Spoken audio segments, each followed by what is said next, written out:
इन कल से social media के ऊपर सना यूसुफ एक टिकटॉकर लड़की की जो कत्ल की वीडियोस हैं वो आपको हर तरफ मिलेंगी। जो व्लॉगर, जो यूट्यूबर, जो बड़े बड़े इन्फ्लुएंसर थे उन सब ने वीडियोस बनाई और बना रहे हैं अपनी व्यूअरशिप के लिए। लेकिन मेरा सवाल ये है कि तुम्हारी गैरत उस वक्त कहाँ मर गई थी कि जब आपके फ़लस्तीन के अंदर आपकी बहनों की इज़्ज़तों को तार तार किया गया।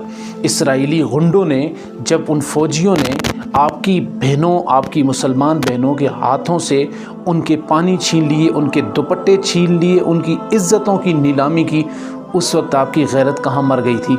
उस वक्त आपकी वीडियो नहीं आई, उस वक्त आपको व्यूज़ के चक्कर के अंदर आके आपने कोई वीडियो नहीं बनाई कि कहीं हमारे अकाउंट ब्लॉक ना हो जाएं।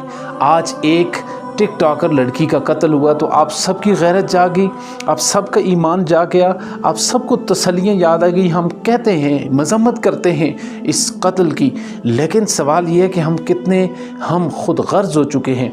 हमारी दो रंगियों का अंदाज़ा इससे लगाएं। हमारी बहन आफिया सिद्दीकी वो ग़ुलामी की ज़िंदगी गुजार रही है और वो ग़ुलामों की ज़िंदगी कितने अरसे से गुजार रही है, और लेकिन हमने उनके ख़िलाफ़ उनके हवाले से कभी कोई वीडियो नहीं बनाई, कोई हिमायत के अंदर वीडियो नहीं बनाई। जब ऐसे मामलात होते हैं तो हम सब उठ के खड़े हो जाते हैं।